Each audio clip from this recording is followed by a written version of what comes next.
What position is the Bears' biggest need heading into the 2020 NFL season? What is going on, y'all? Five Sports Talk back at it with another video talking, of course, some NFL. So if you're new to the channel, folks, welcome. Make sure to go ahead and subscribe by hitting the big red subscribe button down below and turning on my post notifications by clicking the bell icon down below. And folks, please follow me on my social media links down below for my Twitter, Instagram, all of that good stuff. Hit me up on there. So with that being said, here to talk about the Bears and what position should be the priority. The priority heading into the offseason and, of course, heading into the next season for the Chicago Bears. There are a number of positions that we can think about, but there's one position that is absolutely, to me, the priority for the Chicago Bears, and I'll explain. Now, there are a number of positions that I have mentioned throughout the season and even after the season that the Bears absolutely need to address. So let's revisit them really quickly.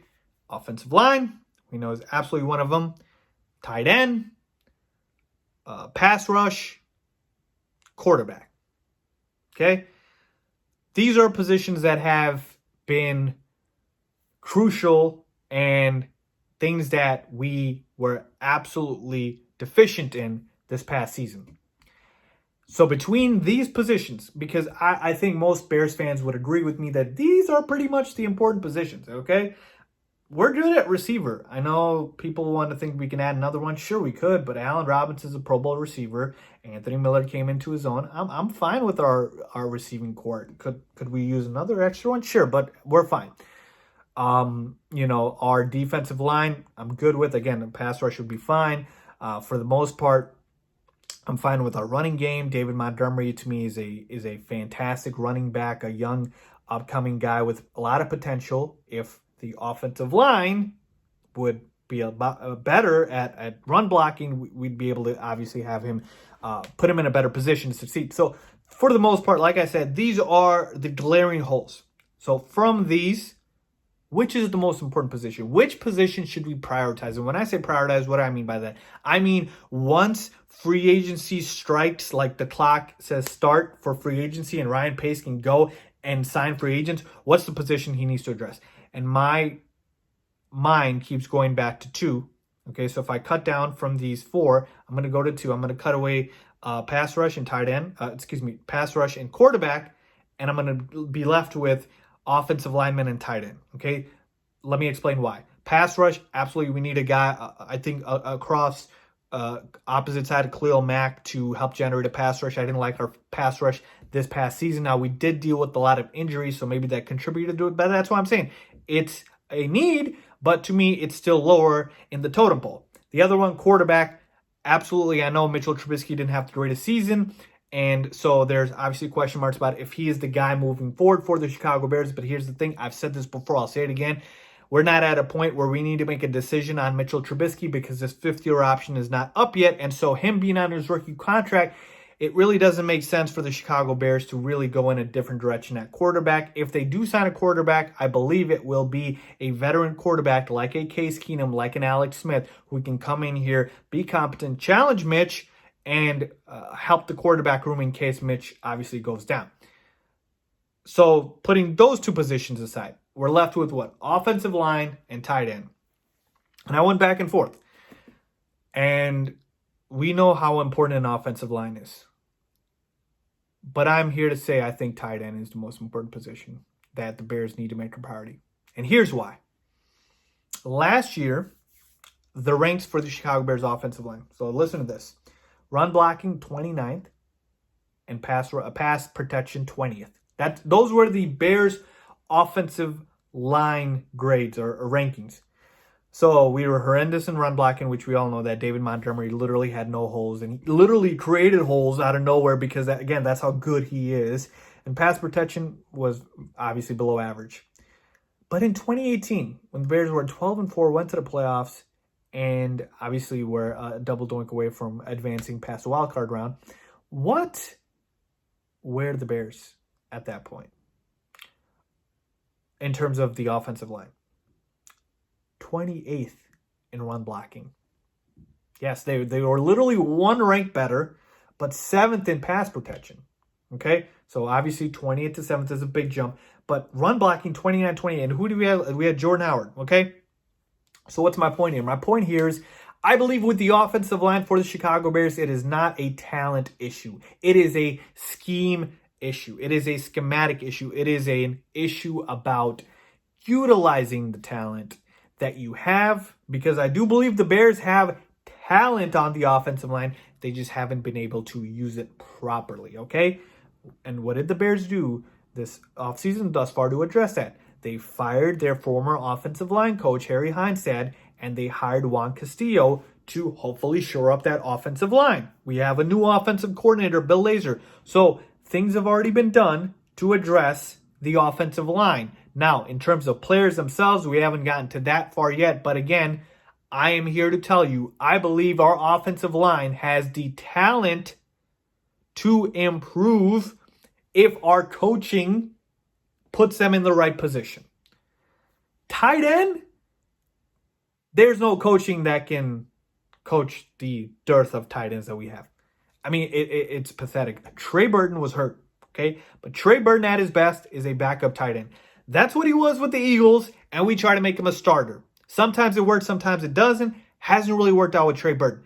But I will say this, when Trey Burton was healthy last year, the Bears had a ton of success, and Mitchell Trubisky had a much better season. Third in the NFL in QBR. Yes, he did make a Pro Bowl. Just letting you guys know that when Trey Burton was healthy. Adam Shaheen, we already know he's been a bust as a draft pick. Then you have guys off the practice squad. You've got, JP Holtz and Jesper Horsett. Like, again, these are not guys you can move forward with. And the other reason I say tight end should be a priority is because there's two stud tight ends, potentially three, but two for me, that will absolutely be game changers if the Bears get them. And they are, in order, in my ranking, Hunter Henry, Austin Hooper, and Eric Ebron. Folks, those three guys, in that order, are game changers at tight end. Like, I'm telling you, again, presuming Mitchell Trubisky is still our starting quarterback in 2020, they will make life much easier for Mitchell Trubisky. And what do they always say about a tight end? It's a quarterback security blanket.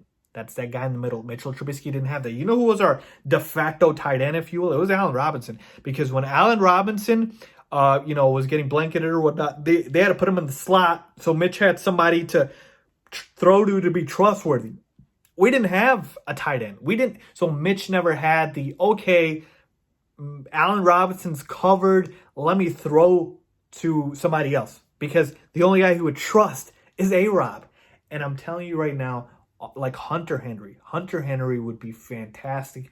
Great pass catcher. He can run, he can block as well. And he's young, so you can build around him. Like, he would be a home run hit. Again, he's low injury prone, so obviously you don't like that. Austin Hooper, again, great hands, phenomenal season. He'd be fantastic as well. And then Eric Ebron is a tier lower than both of them. Very inconsistent. I don't like his hands, but he is big. He is versatile. He's a red zone threat.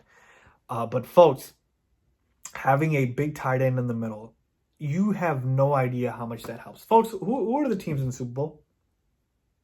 Who are the teams? 49ers and the Chiefs.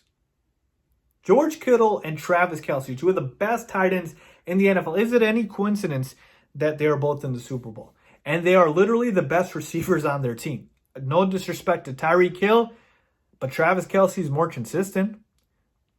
A 49ers roster, it's not even a comparison. Emmanuel Sanders is good. He's past his prime. Deebo Samuel is a rookie. Is a rookie. George Kittle's the best receiver on the 49ers by far. It's not close, okay? And Travis Kelce is the best receiver on the Chiefs. Yes, he is.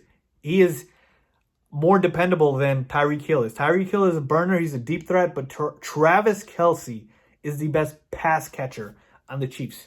And they're in the Super Bowl. So I'm here to tell you, I want to prioritize tight end when free agency opens up. Because picture this. Just picture this. Work with me here, Bears fans. 2020 season starts.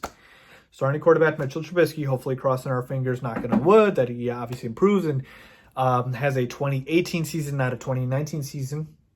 Running back David Montgomery. Wide receiver Allen Robinson and Anthony Miller. Tight end Hunter Henry. That's a damn good roster in terms of your skill level players. again, schematically, if the coaches are able to make the offensive line work, that's good. And then at that point, like, the offense is solid. So to me, I absolutely would want to make our priority tight end. And I'm willing to go ahead and say that and shell out, again, whatever cap space we can to get a guy like a Hunter Henry, a guy like Austin Cooper. So let me know what you guys think. Bears fans, I want to hear from you guys. What position is the biggest priority for you guys? Is it tight end? Is it offensive line? Is it quarterback? Is it pass rush? Or is it something else that I didn't mention? So leave a comment down below with your biggest need for the Bears, and let me know why. I need to know why. You can't just throw it out there but not defend yourself. So let's debate. Let's talk about it, folks. If you like this video, please give it a big thumbs up. Please make sure to subscribe as always. Thanks for watching.